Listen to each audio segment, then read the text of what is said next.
This literature kit on Curious George by H.A. Ray asks students to think a little deeper about the story by imagining the motivations behind the man in the yellow hat. 55 pages chocked full of a variety of scaffolding strategies. Start off each act or study with before, during, and after you read discussion questions designed to prepare your students for the language and comprehension activities that follow, with rubrics, teacher guide, vocabulary, and author study. Dive right in with a selection of phonics-based activities. Find different words that rhyme with the words in the story.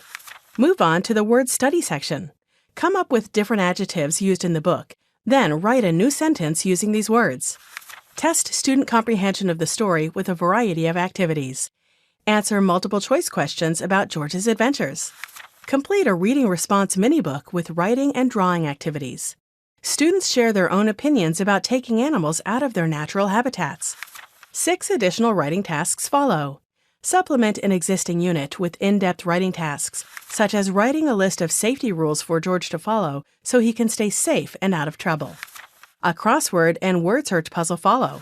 Then a series of vocabulary flashcards. A comprehension quiz ends the unit. The easy marking answer key works by lining up perfectly with the matching question pages. 3 color posters, which are graphic organizers, completes the resource. Students share their feelings about certain events that happen in the story with a My Feelings graphic organizer. Visit our website to see more novel study guides just like it.